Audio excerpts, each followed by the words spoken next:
त्याग हे यज्ञाचे खरे मर्म आहे.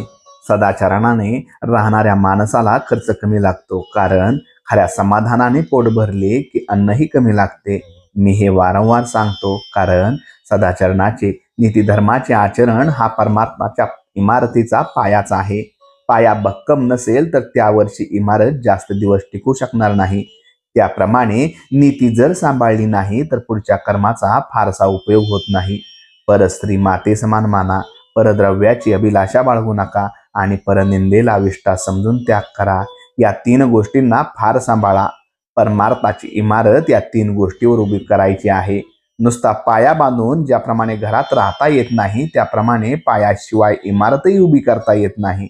राम करता ही भावना ठेवून नामात राहणे म्हणजे परमार्थ रूपी इमारतीत आनंदात राहणे होय. व्यावहारिक मोठेपणा बाजूला ठेवा आणि देवाला अनन्य भावाने शरण जा. देवाला शरण जाताना सर्व विसरून जा.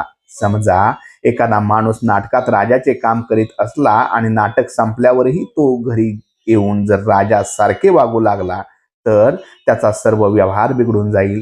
त्याप्रमाणे देवाला शरण जाताना मी मोठा भक्त, विद्वान, पैसेवाला ही सर्व नाती विसरून गेले पाहिजे. कर्माचे फळ आपल्या हातचे नाही, म्हणून त्याची काळजी करू नये. हे समजले तरी काळजी न करणे हे देखील आपल्या हातचे नाही, म्हणून आपण काळजी करतोच. यासाठीच भगवंताच्या नामात राहण्याची सवय करा. कर्म करणे यात विशेष नाही. आपल्याला कर्म केल्याशिवाय चैनच पडत नाही.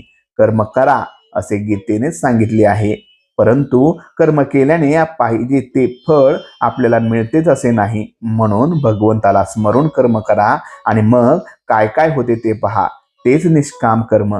भगवंताच्या इच्छेने सर्व घडते आहे ही भावना ठेवून आपले कर्तव्य करणे हे सर्व गीतेचे सार आहे. जो समजून त्याग करील त्याला फायदा होईल. नाहीतरी संन्यासी आणि त्यागी दोन्ही आपल्या जवळ सुद्धा आहेत. भगवंताच्या बाबतीत आपण संन्यासी वृत्ती धारण करतो आणि आपण आपल्या आईबापाला सोडतो, असा त्याग करतो. हे काय कामाचे? त्याग हे यज्ञाचे खरे मर्म आहे.